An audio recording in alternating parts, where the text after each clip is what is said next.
নমস্কার বন্ধুরা, বাসন্তী হেসেলে সবাইকে স্বাগতম।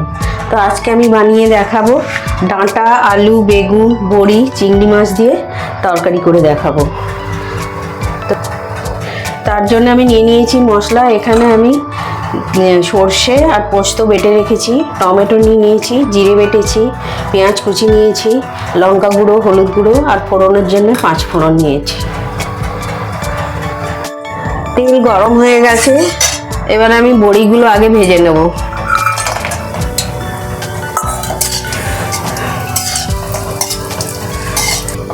বড়িটা ভাজা হয়ে গেছে, এবার আমি তুলে নেব। আমি লাল করে ভেজে নিয়েছি বড়িটা। চিংড়ি মাছে আমি নুন দিয়ে দিলাম, হলুদ দিয়ে ভালো করে মেখে নেব। আমি কড়াতে আমি চিংড়ি মাছটা দিয়ে দিচ্ছি, ভেজে নেব হালকা করে।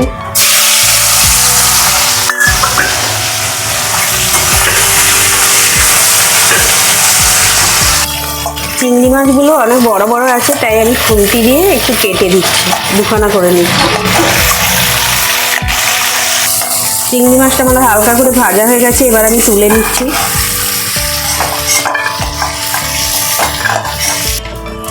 একই তেলে আমি ফোড়ন দিয়ে দিচ্ছি, 5 ফোড়ন।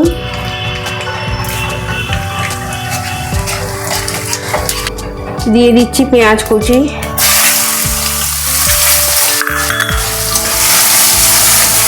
পেঁয়াজটা একটু লাল লাল করে ভেজে নেব। দিয়ে দিচ্ছি ডাঁটাগুলো একটু হালকা করে ভেজে নেব।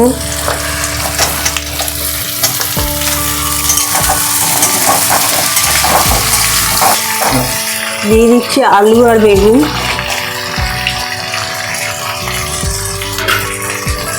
দিয়ে ভালো করে আমি নেড়ে নেব।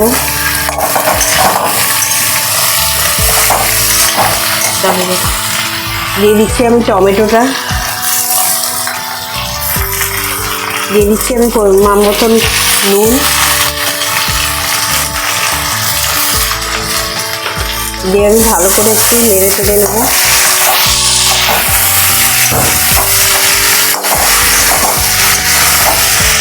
একটু চাপা দিয়ে দেবো,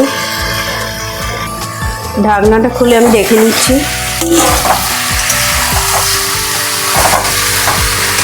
এবারে আমি মশলা দিয়ে দেবো। 1 চামচ হলুদ দিলাম একটুখানি,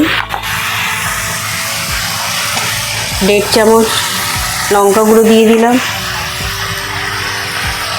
জিরে বাটা আর সর্ষে আর পোস্তটা আমি বেটে রেখেছিলাম, ওটাও দিয়ে দিচ্ছি।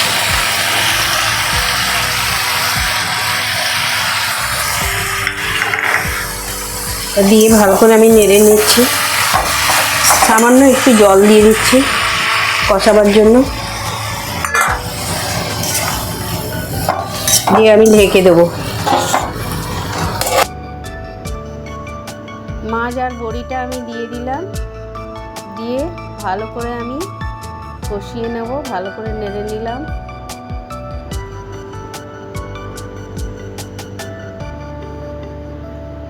এইবারে আমি জলটা দিয়ে দিলাম। জলটা দিয়ে ভালো করে নাড়িয়ে নিলাম।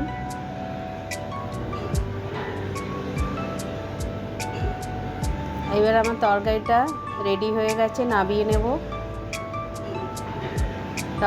তরকারিটা আমার রেডি হয়ে গেছে বন্ধুরা। তোমাদের ভালো লাগলে এইভাবে করে খেয়ে দেখো। ভালো লাগলে তোমরা আমাকে অনেক অনেক শেয়ার করো, সাবস্ক্রাইব